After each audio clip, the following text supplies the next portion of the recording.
Arizona Sunshine 2, it's finally time for me to compare this across all platforms. Now, not only that, but I'm going to show you a side-by-side comparison of the Quest 3, the PCVR port, and of course the PSVR 2 port, just so that you can make an opinion up to date on which platform you're going to be picking up on.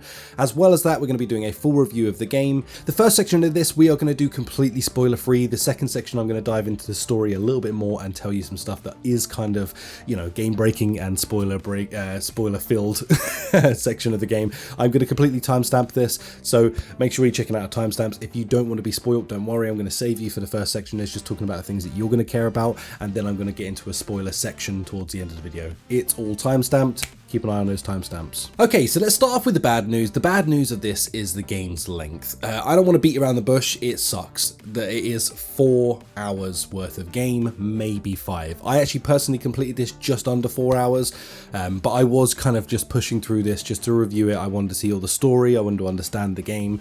I do think the average person's going to complete this in about 4.5 hours. I think that'll be about the average time of this. There is a lot more to say on this, and I'm going to express that as we go through the video. It's just a shame for the price point that this game is at, which is £40 to £45 in the UK. What's that? 55 to 60 in America. So yeah, it's just annoying. But with any other kind of game, I'll be honest with you, I would be really peed off at this point that I've completed a game in under 4 hours. But with Arizona Sunshine 2, something different is going on with this game that kind of takes it into a place where I kind of feel like complaining about that a little bit less. The reason I would say that is because this is a very high level game. There's a lot going on there. There's a very story driven. It has a lot of action. It has a lot of differences. It has a lot of replayability to this game. And honestly, the interactions and the world building that goes on within this game, it felt damn good. Like, the 4 hours I was in there kind of beat most 10-hour games that I would play in VR on a regular. I feel like there's an argument to be had there that I would rather a cram-packed, perfect, no drag-out scene kind of game that lasts me 4 hours than I would something that lasted 10 hours and had a bunch of filler in it. So yeah, take that with a pinch of salt, but I just wanted to put it out there as the information is now there for you guys to understand kind of what you're getting into. Now, I do want to move into the more positive side of the game, because truly that is one of the only negatives that I had about the game, other than a couple of small gripes, but we'll go over those at the end of this review. Positive wise in this does feel like a AAA experience. This feels polished. It feels just full. The voice acting is insanely good. The way that they've done the entire game is very impressive, even down to the standalone version. Of course, the standalone version has taken quite a knock, like graphically, but still it really does kind of hold up against the other titles. And if Quest is your only way of playing this, then I think you're still going to have a cracking time. It's not going to be sort of hindered at all. I've played this through entirely on the PSVR 2, and I've experienced it now on the PC, and I've experienced it on the Quest 3. I haven't completed it on all platforms because, well, I'm not made of time.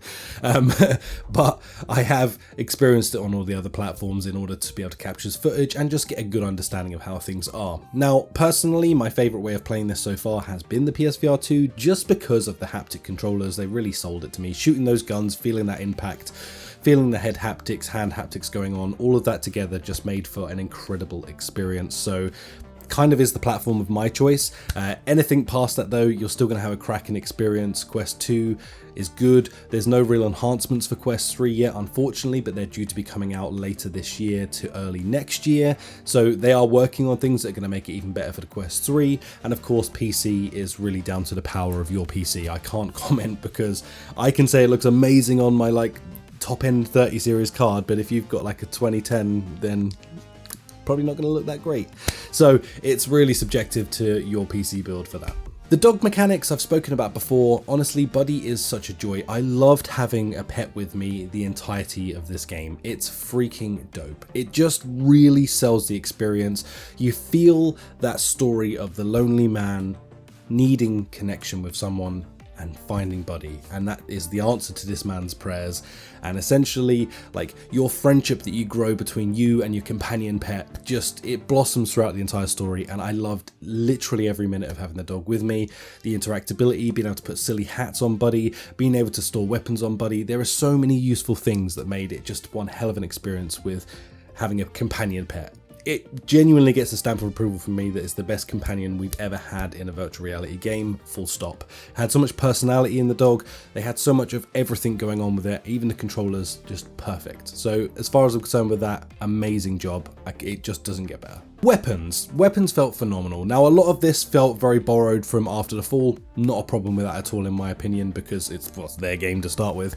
Secondly, the guns just feel like absolutely rock solid because of that. You know, the gun mechanics feel good, the recoil looks good, the guns just handle incredibly well and uniquely different from each of them. Even if you're swapping just between the different pistols, like you can feel the punchiness and difference in those weapons.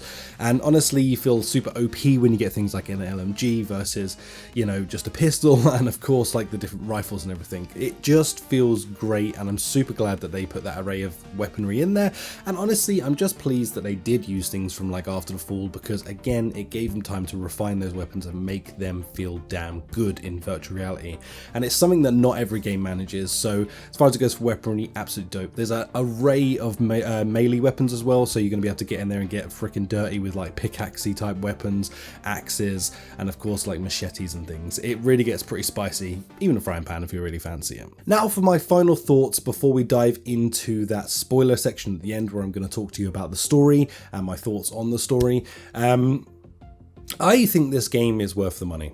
Now, the reason I say that is because yes, you're going to get about 4 to 5 hours worth of gameplay out of this, but I think what you're going to actually get, just my thoughts, of course, I could be wrong for each of you, everyone's personal how they're going to do this.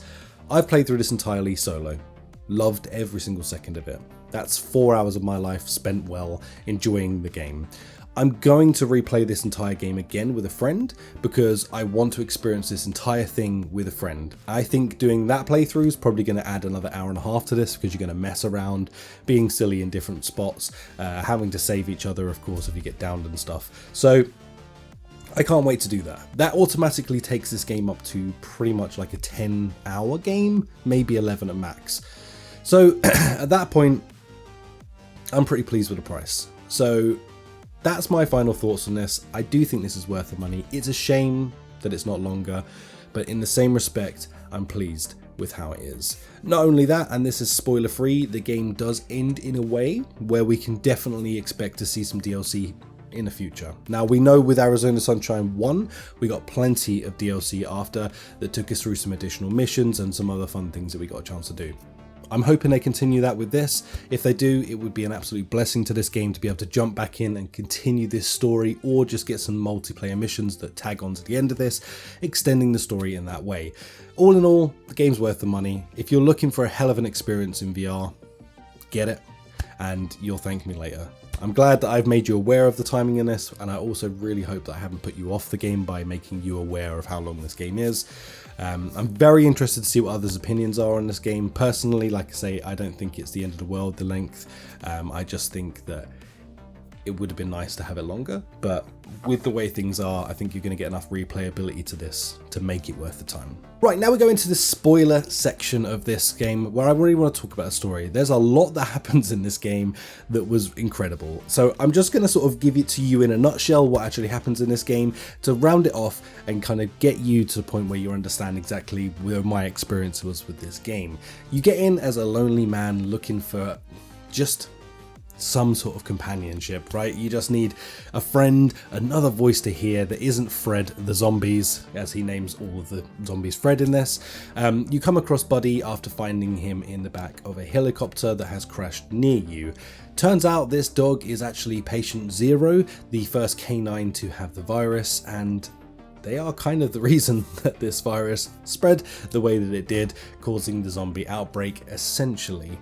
You go through some heartbreaking moments with Buddy, from parts where they get completely blown up and have like shards of stuff stuck in them when you're having to carry the poor little doggy back to a pet center, pull those out of it and essentially save his life. It's an incredible moment in a game that was really, really heartfelt when I was going through it. I don't know why, but it really connected with me. I think we all kind of have that vibe. If you've ever had a pet dog or even like known a dog, you're gonna know that feeling of understanding that like your heart breaks a little bit when you see that Poochie all hurt up and you have to save it.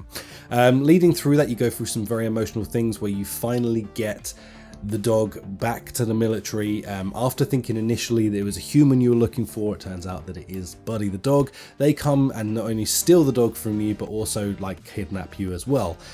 In your rage of finding out that Buddy is patient zero, you go through like a mental breakdown, essentially thinking that you now need to kill this dog because you're angry that the dog is the very cause of all of these things that have gone wrong in your life, all of the situations going wrong within the country, and everything that's pretty much happened is because of that dog. In a rage, you like, I'm gonna kill the dog, kind of like go through a mission convincing yourself that it's a good idea while you're obviously fighting that because you as a person, you don't want to do what you're doing, and then you have to do a big showdown with the big bad boss at the end where you obviously decide that Buddy's a good guy and fight your way to victory in the last moments of the game. That's pretty much the story in a nutshell for this. Honestly, I don't feel like I do it justice because it was incredible to experience. I'm very, very glad that I got a chance to play this game, put it that way, because it was such an established game to me, and I really, really loved the way that they handled almost every aspect of this game. So props to them for making it incredible. I'm just super glad that I got to experience this. It was freaking dope.